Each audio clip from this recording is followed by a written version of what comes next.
我女儿在伦敦最近学汉语呢，她和教她的老师都疯了。我女儿在伦敦上这个学校呢，最近课后辅导班开设了汉语课，学校就问我老公孩子参不参加，我老公说参加。我说能有汉语老师教课多好啊，赶紧抓住我！我现在不在孩子身边，他汉语都退化了，不光在学校学，周末把老师给我请到家里来，1对1辅导。结果呢，上周末老师就来到了家里嘛，我在旁边就是视频远程观望，给我逗稀了。我女儿汉语的这点残存的花蕾呢，是铁岭的化肥浇灌出来的。也就是说呢，她并不知道普通话的本来面目是啥，她认为自己学那玩意儿就是标准的普通话。然后来这老师呢是中国台湾的，这老师也认为自己的普通话属于就是字正汉腔圆。然后呢，老师就问我女儿，糟的，我们今天这样子，我们来复习一下颜色哈。你看今天的天气有没有很晴朗？我就看我女儿当时瞅着老师，心里老困惑了，寻思这老师咋不好好说话呢？有没有很晴朗？然后我女儿说啊，老师说，那你告诉老师今天的天气是什么颜色？我女儿说蓝色。老师说好棒哦，那你告诉老师哈，是什么蓝？我女儿怔住了，思考了片刻，她说瓦蓝。瓦蓝。老师也怔住了，但是他很有耐性的又问了一遍，你听清楚老师的问题哈，是什么蓝？老师呢也不知道瓦蓝是什么蓝，最后就放弃了，跟我女儿说是天蓝了啦。你看到糟的，今天的天怎么样？很蓝有没有？因为今天的太阳怎么样？很什么？我女儿就搁这寻思，今天的太阳很什么？然后说毒。老师一听又愣那儿了。我女儿一寻思，那毒可能不对，想了一下说晒。老师也彻底造懵了，因为这老师他教过很多就一点汉语不会的外国小孩，但那你就得从零开始跟他沟通。我女儿呢好像还能跟你沟通，但是又完全无法沟通。反正老师当时脑袋里应该是瓦蓝，然后跟我女儿说是大了啦，今天的太阳很大。我女儿很淡定的问老师哪天太阳小啊？最后老师提前下课了嘛，就是走了。走之前问我老公，就我的普通话怎么跟你女儿对不上呢？你确定她有汉语基础吗？怎么回事呢？然后我老公呢那点汉语也是铁岭学的，所以他也不懂是咋回事。结果老师都走了，爷俩还搁那对题呢，哪不对呢？就天瓦蓝，云漂白，现在的太阳湛亮，吃完下晚饭却黑吗？哪儿不对呢？都说这个混血颜值高产出，随便生个撸一撸。混血的宝宝比较可爱，颜值比较高，这个事有没有科学依据呢？有没有科学依据？你说有没有科学依据？就我家的一对混血姐弟花，颜值画风很混搭。他俩的画风有多不搭呢？就怎么形容呢？就感觉罗马假日里赫本坐在小金凳上，优雅而高贵。镜头往前再一拉，一看骑车的是赵四。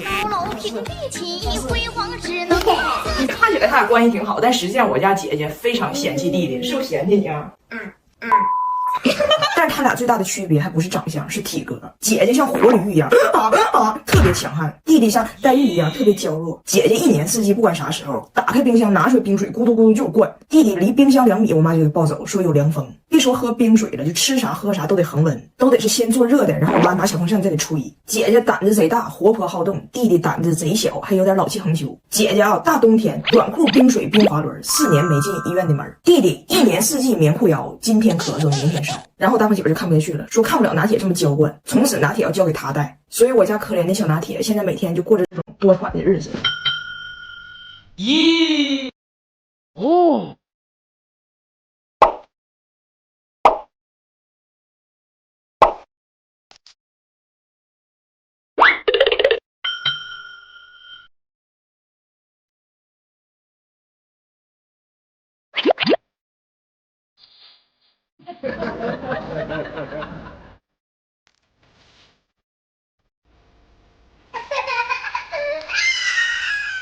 这是爸爸。爸爸。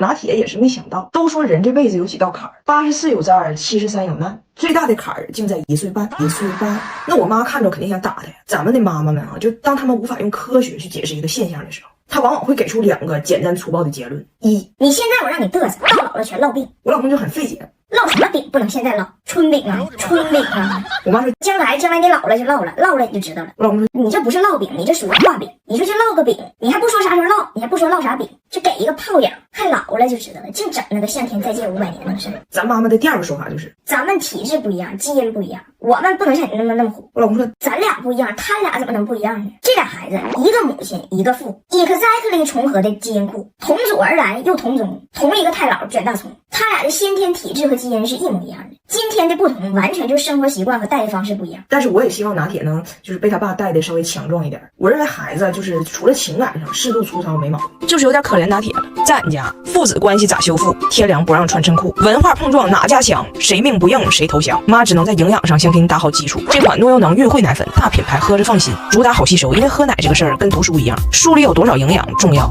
但能吸收进去多少更重要。拿铁呀，你得要点强，赶紧从中杯往大杯发展了。长大了你也鼓捣你爹，为娘的只能帮你到这儿了。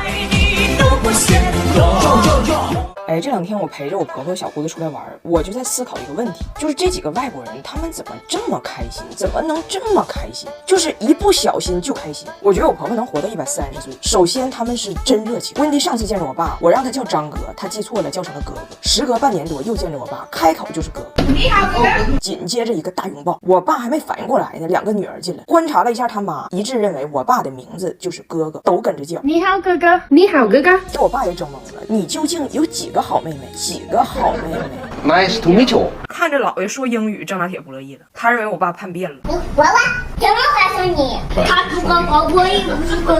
妹妹们太热情了，还从内蒙给我爸带回来一条屁股能发热的大毛裤。我说温迪，你哥哥喜欢水灵一点的加佩奇骨，你给他这个补充点活力。还有个特点就是精力无比旺盛，哪哪都有他。我们在内蒙玩了一整天，回到蒙古包我们累的都起不来了，他维和去了。温迪听见隔壁蒙古包2口吵架，好像要打起来了，披上衣服就出去了，到处找人，在蒙古包的海洋里找到了汉族的保安包，简称汉堡包。汉堡包到那边说第4排3号包有危险，2口要打架。温迪这通描述呢，内容属实，但坐标错误。吵架那2口子在2排3号，他把保安带到了4排3号。保安到了是2个羞涩的男子，俩人本来不认识，刚被安排住一个屋，此时正在破冰。保安进来说对打媳妇儿，然后走了。走之后保安也很困惑，2口没打架呀，看这气氛可能都要圆房了。圆房，我说温迪，咱哪都有你呢，你的精力是哪来的呢？是不是吃他吃的？还有什么事儿都能开心起来？来中国就跟我说，我想这次在中国过一个传统节日。我说这个月只有中元节。他说那你就给我过这个中元节呗。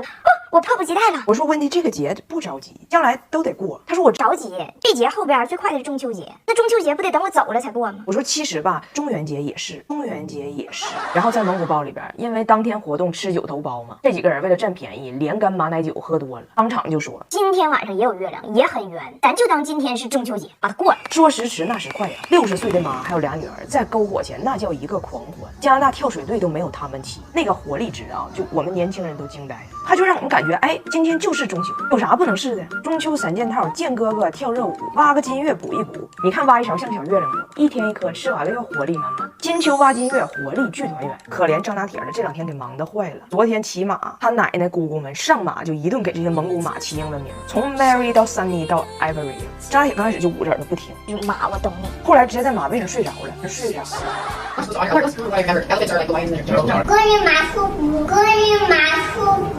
我们家拿铁因为跟他的父亲语言不同，给他爸进行才艺展示的时候整劈叉了，不小心把他爸给骂了，但是他爸完全没听懂，乐够呛。拿铁现在主要走的是这个铁岭广场舞混血舞王路线，然后每天视频跟他爸展示才艺。他作为idol在铁岭这个汇丰广场上领舞，后边一堆就是夕阳红广场舞大妈在后边配舞。每天他起舞的时候呢，都给他爸视频，他爸在手机那边看，特别感动，对拿铁跳舞的这个舞曲呢也特别上头，跟我说我儿子每天视频给我炫舞，每天跳的还都一个歌，那歌要听，我猜应该是专门说给我选了一首跟父爱有关的歌吧。我说你咋知道跟父爱有关呢？东北广场舞大妈选歌的时候曲风可正经挺野呢。他说不野，就是听起来是一首东北嗨曲，然后里边老说这个要给我一点阳光，给我一点温暖，还要给我一点娱乐存款。我一听感觉就不对呢，就在我们东北语系里，给你点阳光这句话啥时候在这儿截止过呀？这只是一个前缀呀，重点不是在你就灿烂吗？当天晚上拿铁又给他爸起舞的时候，我的视频电话也打了过去，果然给你整点阳光你就立马